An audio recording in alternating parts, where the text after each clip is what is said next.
Hey, welcome to the Elle Russ Show, where we explore ways to get healthy, wealthy, and wise. With a combination of guest interviews and solo episodes, I hope you will be inspired and motivated to become the best of whatever you are. I'm Elle Russ, #1 best-selling author and subject expert with over a decade of helping thousands of people across the globe. Visit my website, elleruss.com, to learn more about free guides, masterclasses, online courses, and more. Enjoy the show.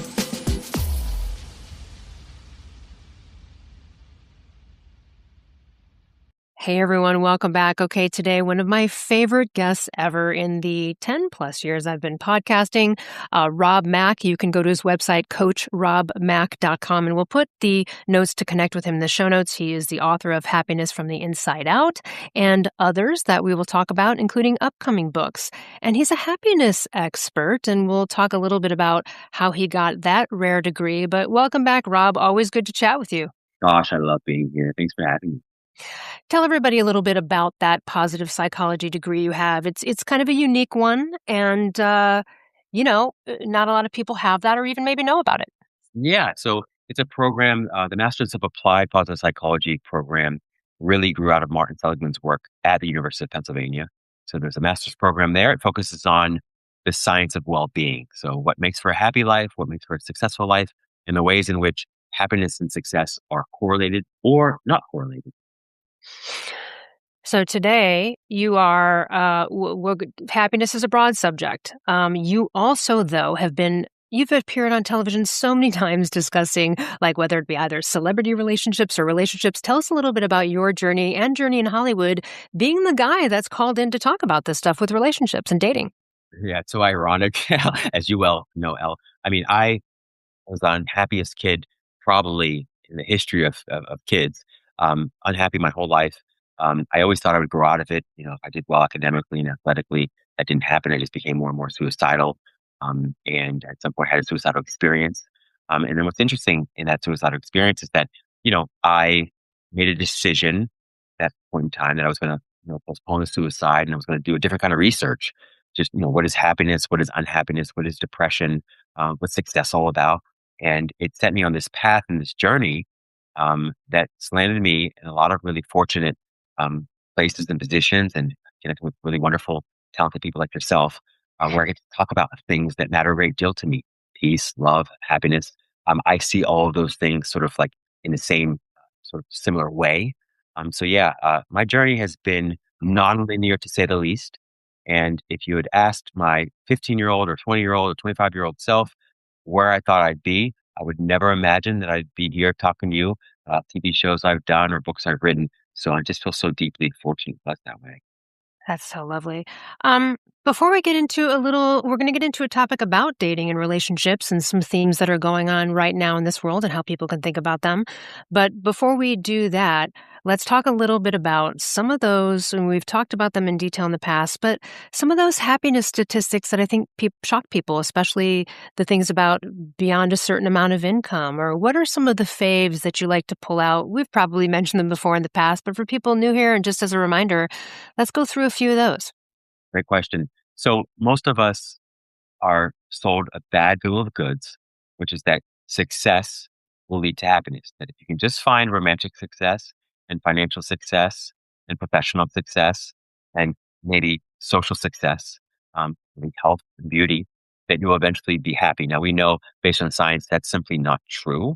And we see that if you look into the world, you see the number of rich, successful, famous people who are either deeply depressed or addicted or suicidal or have committed suicide. You can clearly see through this bad bill of goods that we've all been sold. So success does not lead to happiness. What's even more surprising to most of us is that while success doesn't lead to happiness, happiness does lead to success, meaning that happy people live longer lives, 6 to 7, up to as many as 11 years or more, longer than their unhappy counterparts. They get married earlier, stay married longer, and are happier in their relationships, whether they're married or not. It's not about marriage. It's about love and happiness. Happy people also make more money than their unhappy peers, right? So they make at least about $600,000 to $700,000 more on average than their unhappy friends and counterparts. they're actually rated as more attractive, right? Which sometimes surprises Mm. people. Like, happy people are rated as more attractive. Well, yeah, they've done studies and they show, a picture of the same person, one with a Duchenne smile, which is a smile you cannot fake. It activates like 300 plus muscles in your face, versus one where the person looks angry or upset or sad. And people rate the happy smiling picture as more physically attractive than the unhappy picture, right? Happy people are Mm. also kinder and more giving and more charitable. They donate more time, money, energy, even blood to individuals and causes they care about. So happiness really improves the likelihood of success in all major areas of your life. And again, back to the original point, success can't do the same thing. In other words, when you focus on success and you focus exclusively on success and you don't take happiness into account very much or at all, you quickly discover the limits and we can get from half right that you essentially can't get as much happiness bang for your buck as you expect to. So, for instance, lots of folks just assume that if they make more money, well, certainly they'll be happier. But the truth is, there's a place at which you plateau. It used to be about $75,000 or so on average in U.S. dollars. It might be a little bit more than that these days. But the point is, there is a ceiling on how much I call it life satisfaction, even more than happiness, that you can squeeze out of money. That stuff is all fascinating. And then let's get into dating and relationships. So much has changed. There's so many different nuances and dynamics to relationships and dating right now. Like, people are increasingly building lives where partnership's sort of optional, right? Instead of structurally necessary, like it might have been. Um, it's harder to cohabitate. That dream of like, let's buy a house and move in together is a little bit on shaky ground right now for that traditional trajectory. I'll start there and because that's kind of a historically new thing, right? Like, and psychologically, I think humans are adapting to this thing in real time. So let's talk about some of these things that are going on. Yeah, it's a great point you make. I love that folks are increasingly independent, right? We want folks that can financially stand on their own 2 feet, that have the freedom and the flexibility and the ability to live lives in the way that we almost want. That is good for everyone. And at the same time, folks, and while we have advances in technology, and clearly lots of apps available and lots of social media platforms available that make us more technologically connected, folks are feeling increasingly disconnected in ways that mean the most, right? So, in terms of psychological, emotional, spiritual, romantic, platonic, even professional connectivity, folks are feeling less and less of that, right? So, we have, a pretty alarming, number of folks that are feeling lonely and stressed out and anxious for lots of reasons. And one of the major reasons is that people just feel more and more isolated from each other and ultimately from themselves. Yeah, well, well, first of all, I wanted to say, like, are they I mean, are people really giving up on love, or is it sort of the process? Like, are they just over the dating apps? I mean, it kind of makes it a little bit like a marketplace. There's like this performative, it's weird, right? There's like Yeah, you ghosting nailed and it. all this stuff that goes on. I mean, I did it. That's actually how I met my husband, right? But like, boy, it took a lot of like going through, you know what I mean? A lot of conversations, Yes. people I didn't meet, all that kind of stuff. And there were times where it just like got exhausting and it became, you know what I mean? You'd be like, "Oh my gosh, it's just like almost overwhelming." Not decision fatigue, but you know what I'm saying? Yeah.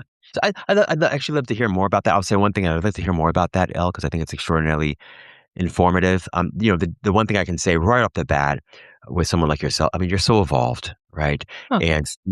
truly, and self-aware and insightful and emotionally intelligent.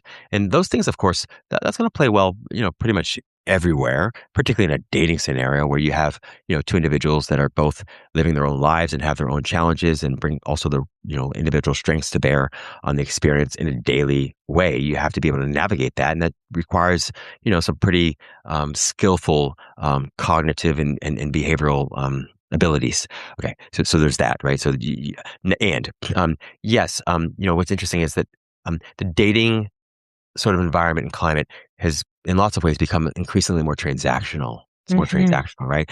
And dating apps are great in lots of ways, and they can also add to this sort of like transactional, like acquisitive nature of the dating experience. And it's not always intentional, right? Meaning that folks go online and they're genuinely, often trying to find somebody they can connect with, but they're taking with them a somewhat transactional, sort of acquisitive approach and mindset to the whole thing. And so they're checking boxes instead of like connecting with a person in a heartfelt, meaningful way. And all of a sudden, it seems like nobody's checking all the boxes kind of thing, right? Mhm. And Yeah, then exactly. Yeah, that makes the other thing too about like how, I always like to bring it back to sometimes the evolutionary psychology part of things, just in the fact that novelty activates that dopamine thing, right? And that's the problem with social media, right? A lot of times too. Um, and what's strange is like, so like, in a way, in this modern world, we're in these dating apps, we're like rewarding that dopamine chasing, but like humans actually really require attachment. I guess I'm saying it's like I feel like the mismatch might create people that are more avoidant attachment, like more anxiety, like commitment that's right. paralysis, that kind of thing, if that makes sense. So well said, Elle. Well, that's exactly it. And what happens is you see this then bleed in to real life interactions, right? So you get the person, folks are meeting each other online. Let's say maybe they even agree to a date and they move over to the text messaging or the phone or whatnot. And the seeming flakiness that existed online then bleeds into the seeming flakiness over text or over a meetup for exactly that reason, which is that, well, they get the dopamine hit. It's kind of like, okay, I'm good. I'm also bored. Let me move on to the next thing or the next person. Yeah, next Right? hit. That's right. Exactly. Exactly. And so a lot of it, you're right, becomes dopamine seeking and also validation seeking. Right.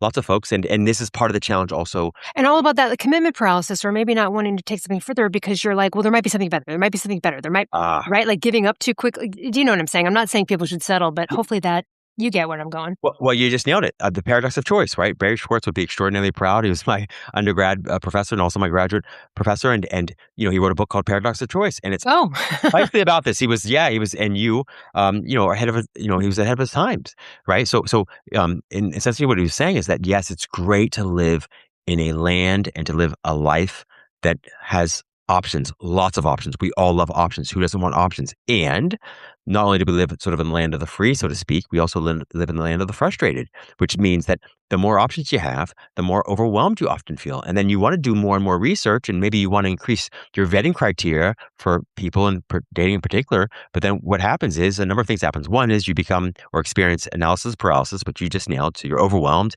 And then what that means is that you often don't make a decision at all, or you second guess or triple guess the decision you made in terms of going out with someone or not. And then even when you do make a decision, you often regret the decision you make because you think about all of the other options that you passed up. And then right. when right? And then the final part of it is that then in your mind, you create this option, this version of a person that is both shy and extroverted, that is both, Right. right, very kind, but toxic enough to keep you engaged kind of thing, right? Which doesn't exist, right? This person doesn't exist. So yes, Elle, you nailed that. It's, It's kind of funny because, like, in a way, I think the online dating thing is good for the people that were really shy in the world and not the people that were gonna go up and ask someone out, mm, right? mm, Which I still believe, like, you gotta get over that to be a confident person in life if you want success, but in yeah. general. You gotta get over that, like, that stuff. But, while they're working on it, right, that's an easy way, but in a way, it's also hiding too, and I'm not saying even for the shy people, just people in general, right? Like Elle, that's anything, so social media. I gosh, I love conversations with you. I mean, I just genuinely because what you just said is precisely the experience that I've heard, from friends and from clients, which is that the folks that tend to be sort of like the most charismatic, magnetic, and, they connect most easily with people in person that are confident going up, to people in person tend to suck online, and they have very low success rates online. And the folks that tend to be a little more shy or introverted or quiet or uncomfortable and don't always tend to say a whole lot tend to do a lot better online. In fact, I had a client who's in tech who actually conducted his own sort of informal survey and had data and analytics to prove it, and said, "Yeah, Rob, I'm tending to see that this is true with all my friends and colleagues." So yes, Elle, you hit something big there. I'm gonna take a quick detour on the one angle that keeps I mean, it cracks me up. Look, I'm not judging on this one, by the way. I'm not judging. It's not right for me. I'm not judging. But this whole polyamory thing is kind of interesting because Yeah. we're in a world now where like that used to be like absolute outsider outlier shit, right? And Mm. now it's like, I don't know. Are they? I mean, in certain communities, I guess it's more accepted than others. Particularly in the gay community, like that's a lot of people have open marriages and stuff like that, and they've been comfortable with that experience for a while. But honestly, um, straight people have like this is it's Mm. kind of new. I'm not saying it didn't go on forever and I'm not saying it's wrong. I'm just saying I think sometimes there can be traps there for people where it's not right for them or they're doing something that someone else's wants them to do. They feel like this is an evolved thing, but it doesn't feel right. Um, a lot in that community, they talk about like jealousy and how to work around it, that it's not necessarily toxic. It could be like you can adapt to it. But, and I mean, I'm laughing because I'm thinking like, yeah, everyone's polyamorous until someone starts liking another person more, right? You know what I mean? Like, then it's right. So, but no, and listen, I know people that are having successful, fulfilling relationships with this. So it's not that, but it is just an interesting, random, extra little, not wrench, but I think thrown into the mix of this that is new in this day and age. Well, boy, I mean, yes, different strokes for different folks, Yeah. pun intended, right? And to your point, or whatever that old expression was, it's all fun and games until somebody gets punched in the face, Yeah. right? Right. Right. An interesting theme here. I'm like you, a firm believer in what works. If it works, my gosh, let's do that, right? And nobody's harmed along the way. We love that. Right. Now, the challenge, of course, is to your point, is that whether we want to admit it or not, relationships, sure, they exist on a physical level, but relationships exist in our head.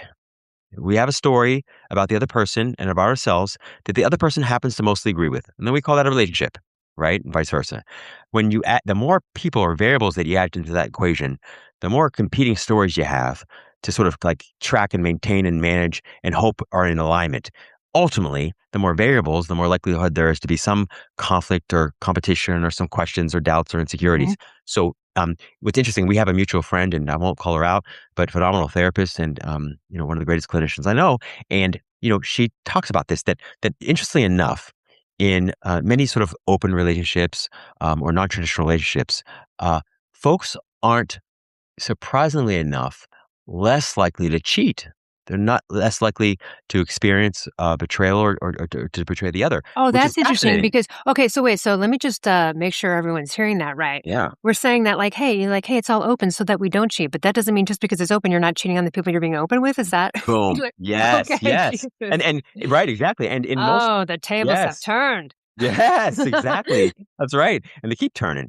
Right. So That's right.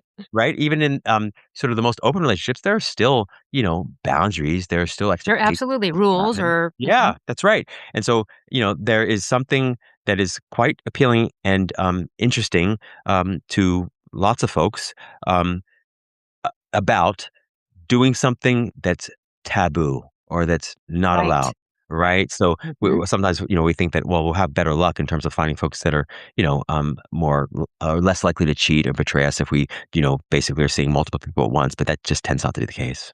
Mhm. Yeah. Yeah. I remember when the 50 Shades of Grey shit came out. Yes. And then there were, like, a bunch of guys moving in on this, and I had a friend who kinda met a guy who considered himself to be dominant, and so, in a way, part of her was like, "Ooh," right, like, kinda living the movie fantasy of this fit but then after a minute, it was like, "Yeah, I'm not." She's too independent and, like, strong to be she's like, "Yeah, I'm not doing that." You know what I mean? Like, right, like, the fantasy was nice for a second, and then it was like, "Yeah, no, we're into a world where that's not me." Right? Like, I'm not gonna be right? So it was just kind of funny, but, I think a lot of people too, like, they get sparked by that stuff, and then when they start to go down the road, they're like, "Yeah, okay, now that the 3rd girl is in the room, maybe I'm not." You know? Oh, you nailed it. Like, so that's a whole oh boy, there's a whole field, study around that, which is like, yeah, look, if you've got something that you really wanna do and it's a dream of yours or a fantasy of yours, life is Yeah, short, go for it. why not go for it? And it's important to recognize that lots of what you think in your head isn't what will play out in reality, That's right? right, that's right. I Yes. remember years ago, so long ago, I used to have a roommate, not a great roommate for a variety of reasons, one of which she brought men home, like, every week. It was, like, putting me in I was like, "You're bringing strangers home." Like, I didn't know her before we were roommates. It was one of these things and quickly got out of it. But she had this personality where anytime there were women around, she would, like, almost try to brag that she'd been in a threesome. She would even say things like, "Oh, have you guys been in a threesome?" I'd be like, "Yeah, yeah, we get it." But one time, I said to her because she was a partier, and I said to her, I won't mention her name, but I'll just call her Sally. I said, "Hey, Sally, I got a question for you. All of these threesomes and all of these things you've had, you were all, were you lit? Did you do some drinks? Is that because you're out partying?" She's like, "Yeah, totally." And I go, "Great. Come back to me and tell me when you've got a sober threesome." when you got the fucking balls for that. That's when I wanna hear you're bragging about it because you know what I mean? It's on that nuance we're talking about. Like, are you doing it to do it? Are you doing it to be someone or be like that girl or whatever? It's just Mm. that it seemed so it was kinda like, "Come on." Like, obviously, she had insecurity issues or she wouldn't be trying to, like, be pulling this thing around Well, people. there you go, and that's a through line, actually. That's one of the through lines of this entire conversation, which is just consciousness, right? Like, how many things Yeah. are we doing from a place of consciousness or from conscious awareness, and how many things are we doing from a place of insecurity or from fear Or or from people pleasing, right? anxiety? Like, I don't That's want my right. boyfriend to leave Right. me. He wants an open relationship. I don't want one, but I'm gonna do it anyway because I wanna keep him or this kinda stuff. Yeah. 100%. And that's up to your point. One of the challenges, even with, non-traditional, non-monogamous relationships is that generally one person tends to be a lot more interested in it than the other, and the other goes along with it or gives it a shot. And that sort of imbalance of interest or engagement causes, increasing sort of fractions in the experience itself. Yeah. So interesting. All right, I was thinking about we were talking a little bit before the show, but, this, like, sorta like, uh, is it the rise of this, like, strategic single, like, self-partnering or, like, Mm, these kind of terms that people having very current? It's, I think that I don't know, are they rationally opting out because it just, like, it's better than the chaos out there with dating? Or I mean, I sometimes the solitude for me in the past might have beat the instability of some I don't know. sure, Yeah, sure. you get I what I'm mean, saying? Mhm. yeah, I mean, well, even Buddha is known for having said, "Better to walk alone than with miserable company." Right. So for sure, I feel Yeah. that, love that. So I saw a study recently, and have to fact check this, but said about let's say like between 48 and 53% of single people, for young single people, are opting out of the dating experience or dating pool altogether. Right. And Mhm. so that's interesting to me, for lots of reasons. Um, uh, to your point, there is so much value in learning to enjoy your own company. Without question, if you can't enjoy your own company, you should not expect anybody else to. Hands If down, say this all Right? the time, hit it home really hard because Yeah. it's important. Yeah. If you can't enjoy your own company and you can't enjoy your aloneness, how the hell is anybody else going to enjoy your company?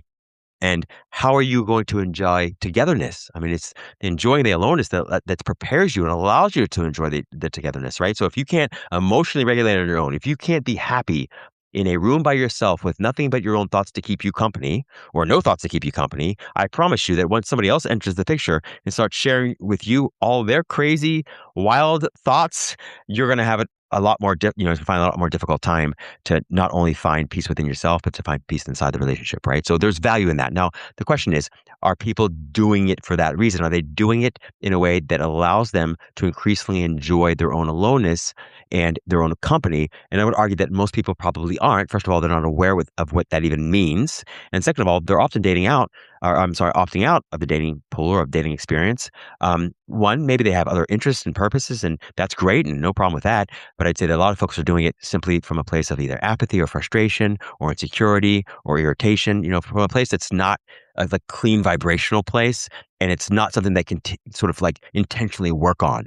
They're just like opting out and then they're finding themselves lonely. And then they're trying to seek what they're not getting in the dating pool from friends or family members who often aren't available to provide it in the way that they might most want. So yeah, I'm not sure it's Yeah, the that's answer. And good. I think the increasing unhappiness in general with folks is a testament to the fact that it doesn't really work that well if you do it that way.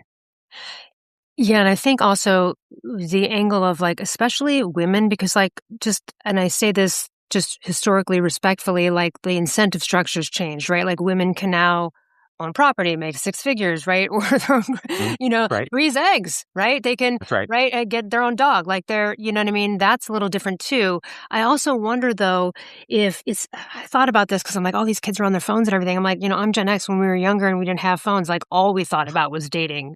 That's Right? right. That's That's all we true. like, and that was all True. connection, and I'm wondering, like, it seems like not saying people replace community for romance, but in a way, because we've been so right? Community, you're out there, social media, and you're getting all your hits from your phone, and I sometimes, like, wanna look at these young kids, and I'm like, "Get off your phone, aren't you like, are you guys not dating?" Like, we couldn't stop thinking about boys like, this is all we did, like, I don't know what you guys are doing, but I guess the stimulation is coming from elsewhere too. Exactly, that's right. And the concern I think here is, and I think that we're not alone in this. Jonathan Haidt, a researcher out of UVA and positive psychologist, talks pretty eloquently about this, about the effect that it has on, of course, young kids, particularly young girls, but just people in general. Um, you, you're absolutely right about that. It's easy. Well, I'm hopeful that folks who are deciding to opt out of dating for very good reasons are finding ways to connect with themselves and others, in such ways that it's happy and healthy and productive for them. I'm not sure that's the case. I don't see the data that to bear that out. Hmm. What I see instead, because folks are not only opting out of the dating experience, they're opting out of the socialization experience, right? They're not socializing as much either. I mean, I don't know if you've noticed, but sometimes I have noticed I'm an introvert by design, but an ambivert sort of by training. And so I get in elevators and I see people, hey, how you doing? Blah, blah, blah. And I've noticed that people are sort of a lot more reluctant or reticent to connect with strangers than they used to be for Hmm. lots of good reasons. I mean, Yeah, right. coming back If on the that. next Ted Bundy, you could be. That's right. That's right. We're not trying to get ourselves in trouble, or we just, we have enough problems of our own. We don't need to add to it with, more people. But yeah, I don't see this particular approach sort of bearing fruit with respect to happiness or subjective well-being. But time will tell.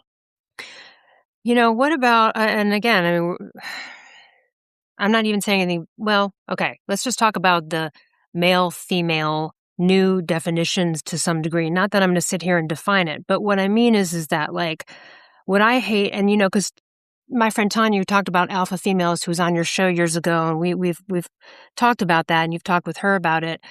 There's just this there's a different thing going on right now, and I think they've really bastardized the word alpha, and it's become Mm. such a bad thing, right? It's these podcast bros who are talking about like women, better listen to me and all this kind of like this is like, what are we going back to the 50s kind of shit? That's happening, and it's a bummer for me because those classic alpha man traits that I see, and I think you would agree, it's like the core traits like calm under pressure, competent, protective, accountable, right? Emotionally contained, not emotionally freaking dead like some of these, you know, socially respected, like all of these things, creating safety in groups. That would be an alpha man would take that Mm. role.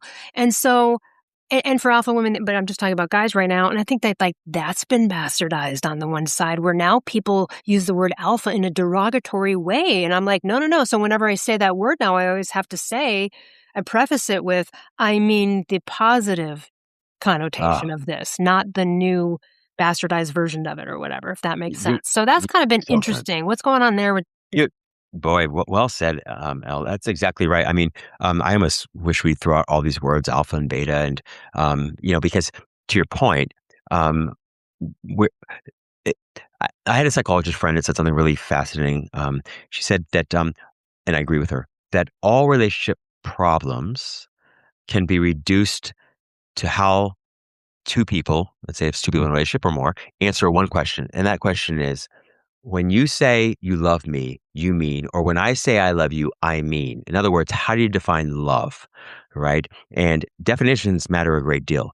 What's happening these days is we all think we're talking about the same thing when we say alpha, but we're clearly, most certainly not. right. Right. Yeah. And that's highly problematic for lots of reasons. And more than that, um, what folks think of as alpha for some folks, is something that's extraordinarily toxic because they're coming from a place of unhealed trauma. It's the Yep. same way that, when you're, if you haven't done a lot of work on yourself and you've experienced, quite a bit of trauma, you will associate butterflies in your stomach with love or with interest when actually it's just unresolved or unhealed trauma. Mhm. Right. Oh, yes, yes, you Yeah. could be triggered by something that is not in anyone else's reality just because of your previous experience, yeah. Boom. There you go. And it can be something extraordinarily unhealthy for you.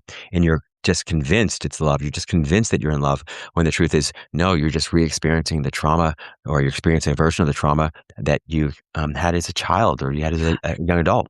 And on that note, a big trauma would be attracting a thing that was familiar but not healthy, right? Why does the woman Boom. who grew up watching her mother get beaten go for the man that then beats her, That's right. right? It's 1000%. not because she's a dumbass, it's because that's right, I mean, Yeah. we could say that, but I mean, well, no, it's because of the trauma, right? It's what's familiar to her. It's like why when they're handing over the baby, they're taking the baby out of the mother's arms and, the police are taking the baby out. The baby's reaching towards the abusive mother It's all they I'm know. It's like, I'm saying yeah. you and I must share a mind, Elle, because I literally that's the exact example that came to mind right away. I Oh, remember, really? Yeah. yeah, I literally think I used when that in my second book, but yeah. so good. That's probably where I got it from. Like, literally because and that's the idea that that famili familiarity, a lot of so for instance, I had these conversations. Familiarity and love is not helping That's right. us. That's right. That's right. That's right, right? And here's the other piece of it. And here's the adaptive part. If you're in a position where you're fine, you're getting those butterflies in your stomach and you're aware that it's not because this person is right for you or going to be happy for you or healthy for you, but because you've got some unresolved or unhealed trauma, that doesn't mean there's anything wrong with you per se. In fact, part of the reason you're drawn to it is so that you can heal it.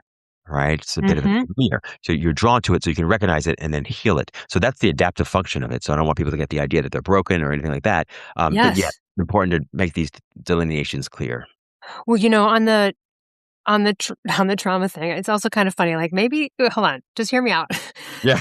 Could too Another much preface. self-help kinda ruin the experience? Like, underrated topic maybe Oh, here, but hold on. Like, because you enter new dates, you're evaluating, like, okay, like, you're 5 minutes in the appetizer, and you're like, "What's your relationship with your mother? Do you have any trauma? What's your shadow work?" Like, fucking you know what I like, "What's like, your love oh, language?" Right? oh yes. Elle, you didn't listen, you nailed it. And I've been as guilty of that as any people, Me but too, me too. yeah. Well, let me just start off by saying that I think because I had been, single for so long, I had been through so many dates that like when I finally met my husband, now husband, and we went on our first date was fine. Second date, whatever. I think on the third date, second or third date, I literally said, "Can I ask you some personal questions about your values?"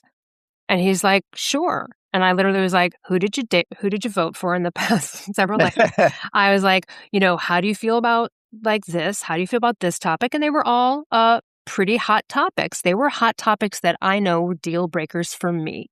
That's what, and I just got a couple of basics out of the way to go, okay, we obviously share similar enough values that I'll figure out all the other stuff later. So I did come in there because I just didn't want to waste any time. And I'm pretty direct and to the point. Like if you answered those questions, quote, wrong, how I would consider wrong, that we don't even have a chance. So let's not Mhm. bother. So there's that. And I think people are getting a little bit more fine tuned. I had a friend who, the way he manifested his life is he just went into every day going, "Hi, look, no pressure or anything. I'm looking for a wife. I'm looking for a Mm. wife and kids." Like he was just, and they were great. And sometimes he'd be like, "Oh, I'm not looking for that." And he had nice coffees with them and whatever. But he was just so intentional about that right from the beginning. So I do like that. But we're talking about maybe a little bit too much woo-woo stuff thrown in there, trying to get too deep into someone's lives. No one's going to be wanting to reveal this kind of stuff on a first, second, third date. Well, I love what you're saying there, Elle, which is, I think, something we all eventually discover as we continue to live our lives and accrue experiences, aka get mature and get older. Is that you realize that you're better off just being your most fully self-expressed version immediately, right? The earlier, the better. Now you can Yeah. do it diplomacy and you can do it in an artful, skillful way. You don't have to overwhelm people and like trauma dump on them or any of that stuff, right? But you can just simply say, hey, this is where I'm at, and this is what I'm really looking for, and no pressure or anything like that. And you can sit with that and let me know what you think. Love that. And to your point, of course, it's great to have done the work. We want folks to do the work mostly because it just makes you happier and makes your life more successful, and you tend to get more of what you want when you've done it. And you don't want to turn dates, and I get it because I've been guilty of this. You don't want to turn dates into two folks that are just psychoanalyzing themselves or each other. Yes. That's no good. 'Cause then there's no conversation. You're not even in the present. That's You're right. like, "Get away." And that is the point, Elle, that if there's one sort of insight that I think probably trumps most all other insights that I've had. It's just presence, the power of presence. If you're deeply present, which means that you're hearing the other person, you're not hearing your thoughts about the other person. You're just experiencing them fully, deeply in the present moment, and you're doing your best to enjoy yourself. You'll notice there are things that you feel, there are things that experiences that you have along the way, and then later you can sort of sit with that and process that a little bit. But you're right. At the end of the day, if you really want to heal of anything, deep presence is probably as effective and efficacious as anything else you could possibly do. Just learning to be deeply present, which doesn't mean thinking about everything all the time or talking about everything all the time. It means feeling what you're feeling without adding additional levels or layers of suffering to it or over-examination. Right. Yeah, and you know what? How about this? How about some people? Because I know people like this, including my husband, a little bit like this. Um, Just because someone hasn't read all the books, listened to all the things, Abraham Hicks or whatever, woo-woo stuff is awesome, great, could go with it. But if people aren't into that, that doesn't mean they needed it to be as evolved or happy. Some people are Uh, naturally already freaking there. How about that? So you could but be judging someone for that off the bat without knowing that they naturally have it. I know people that are naturally intentional, just natural manifestors. They don't read books about it. They don't even care or believe. They just are naturally positively tinged people that are forward moving. Like, that's amazing. Those people may be more evolved than the person that read every freaking self-help book and analyzes every minute, if that makes sense. Like, my husband is one of the happiest people I know. He's probably even happier than me, which is hard to do. I'm pretty happy. But Truth. he is, and it's not that he hasn't come across some of these concepts or maybe read a book back then, but it's not part of his active daily life like it might be for you and I who are delving into Right. philosophy constantly. And that's okay too. You can still, it's almost like he did read the books, if that makes sense. Oh, you nailed it. Well, some people are the book, right? They have the book, Yeah, right? yeah, Yeah. that's right. Yeah, and I would argue that ultimately, all of us are the book. All of us have this book written on our heart, like the scriptures written in your heart, like all the insights, mm, and other things that you need to know or would like to know to live a happy, healthy, wealthy life are already inside you. And it's just about discovering it. Some folks, thankfully, luckily, don't have to do so much reading or excavating or therapy as the rest of us, right? So, and to your point, just because you haven't read a book or at all, or read the same books on self-help or psychology or spirituality, whatever it might be, that doesn't mean anything, especially if they're already happy. I mean, if you're happy or you're at peace, I mean, it's an That's interesting, right. right? My little nieces, oh my gosh, what are they, 13 and 11. Okay. I can't imagine having more fun with anybody in the whole world. Have they read any of the books I've read? Heck no. Are they interested? Heck no. But they're No, just so much fun and they're so sweet and they're so pleasant and they're so loving. And they're people that you can genuinely trust. I mean, these are just little kids. You can trust them, right? So that's a testament and evidence to exactly what you're saying there, Elle, which is that, be careful of judging uh, a book by its cover or judging people based on whether or not they've read the book that you wish that they read or that you read. yes, yes. Yeah. Um, in closing up a bit here, I wanted to kind of go back to the loneliness thing because, we always hear about it's becoming a public health crisis and all of this. Mm, Maybe not just with declining marriage rates and what they talk about with population, all of that. But, we've maybe mentioned this before, but let's go back to Epicurus for a second, who felt that friends overrode romantic love, right? yeah. Um, there are maybe fewer close friendships now, but those to me are the saving grace in a world like that was my saving grace in the decade I was pretty much single before I really truly met my husband was my friends. Yeah. That's right. And so if you're going to be single, you know what I mean, right? Or if that's something you want to do, or just that creating a tribe for yourself is in the long run perhaps more important than pursuing the one love. You get what I'm saying? Yes. So to your point, friendship is the highest form of love, and it doesn't exclude. In fact, it includes the possibility of romantic love too, right? Of intimate relationships as well. Sure. Ideally, Yeah, friendships becoming even romantically. yes, That's another. that's right. That's right. A romantic. I mean, ideally, if you really want to have a happy, healthy, long living romantic partner relationship, you would want to have friendship be at the core and the center of that. I mean, it covers a multitude of sins, so to speak, right? Things that That can go wrong. codependency. That's Yeah. right. Yes. Yes, without question. Right. So you're right. And of course, to your greater point, and this is where, George Valiant and Chris Peterson, sort of like some of the pioneers of positive psychology, George Valiant did, one of the biggest longitudinal studies in history. And he basically followed folks for, I think, 75 years and said, what makes for the happiest life? And ultimately, he said, other people matter. Other people matter. So connecting with other people. And I'd go one step further. So I'd say, of course, to your point, friendships, above all else, friendships. And that does not exclude romantic relationships. I think some people think that's either or. It's not. So friendships, and the greatest friend you can make is with yourself. I mean, you've got to take yourself with you wherever you go. So I see a lot Right. of people who are trying so That's why you hard. got to enjoy your own company. That's right. You're That's your own right. friend. That's right. Exactly. I mean, folks really struggle.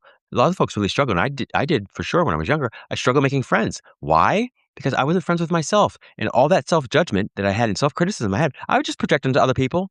they wouldn't respond to me in an hour. And I thought something, I was like, well, screw them. Like, they don't care about me. It's not that at all, Rob. They're out playing basketball or they're out taking a nap. Like, that doesn't mean anything. It doesn't have to mean anything, right? So to your point, Elle, I couldn't agree with you more. If there's one thing that the world needs more of, it's kindness and friendliness and connectivity and compassion and just genuine, authentic care for each other and for ourselves. That in and of itself, I would call probably one of the highest forms of consciousness that you could develop. So yeah, amen to what you said. I love that. All right. So tell us how people can work with you, gain from your knowledge. Tell us about the books you have out. There's more coming in the future. And didn't you do a course? I did do a course.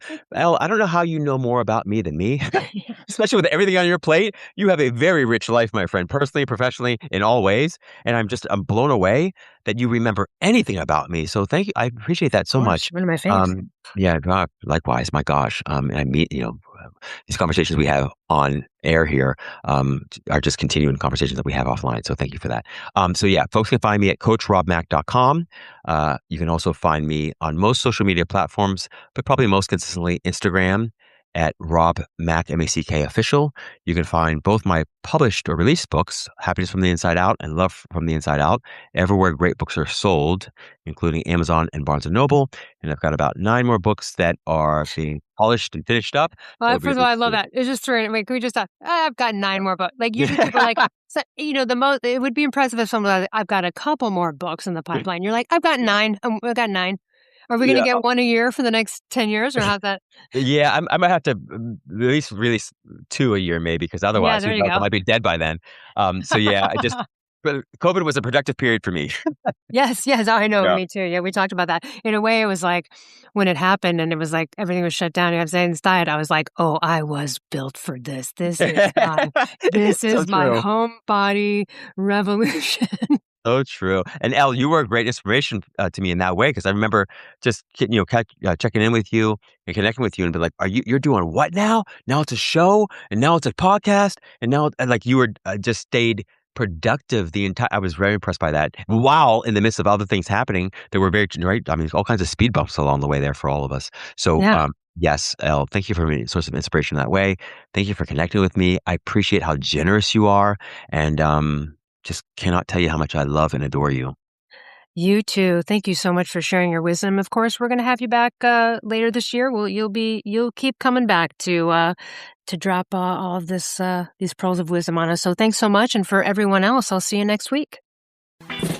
Hey, thanks for listening. If you enjoyed this show, I would so appreciate you leaving a review on Apple or Spotify or wherever you get your podcasts. And to learn more about partner discounts on amazing products, visit elleruss.com/discounts.